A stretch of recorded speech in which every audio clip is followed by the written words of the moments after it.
કોરડા ગામે ભાદર સુદ પૂનમને કોલવા ભગતના મંદિરે 52 ગજની ધજા ચડાવવામાં આવેલી હતી। કુંકાવ વડિયા તાલુકાના કોલડા ગામે ભાદરવા સુદ પૂનમને બુધવારે કોલવા ભગતના મંદિરે 52 ગજની ધજા ચડાવવાનો કાર્યક્રમ આયોજિત કરવામાં આવ્યો। કોલડા ગામના યજમાન હસમુખભાઈ વાલજીભાઈ સોરઠિયા દ્વારા 52 ગજની ધજા ચડાવવામાં આવેલી હતી। રાજાધિરાજ જગતગુરુ દ્વારકાધીશ પ્રભુનું જગત મંદિર ફેરવીને કોલવા ભગતને દ્વારકાધીશ પ્રભુએ દર્શન દીધેલા હતા। તેવા રાજાધિરાજ જગતગુરુ દ્વારકાધીશની અખંડ જ્યોત સ્વરૂપે કોલેશ્વર ધામ કોલડામાં બિરાજમાન છે।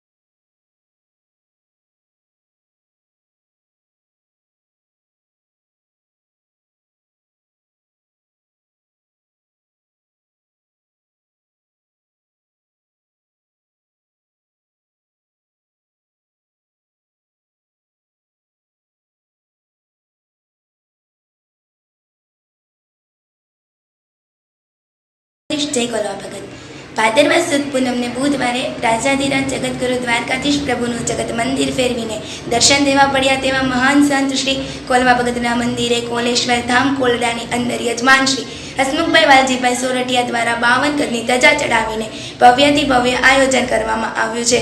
રાજાધિરાજ જગતગુરુ દ્વારકાધીશ અખંડ જ્યોત સ્વરૂપે કોલેશ્વર ધામ કોરડામાં બિરાજમાન છે। તેમાં શ્રી કોલવા યુવક મંડળ કોલડા ટ્રસ્ટ દ્વારા સંત શ્રી કોલવા ભગતના મંદિરે દર પૂનમે 52 ગજની ધજા ચડાવવામાં આવે છે તથા નાના બાળકોને બટુક ભોજન કરાવવામાં આવે છે। ધર્મપ્રેમી ભાવિક ભક્તો તેમજ શ્રદ્ધાળુઓ દર પૂનમ ભરવા તેમજ અખંડ જ્યોતના દર્શન કરવા દૂર દૂરથી ભક્તો આવે છે। જય દ્વારકાધીશ, જય કોલવા ભગત।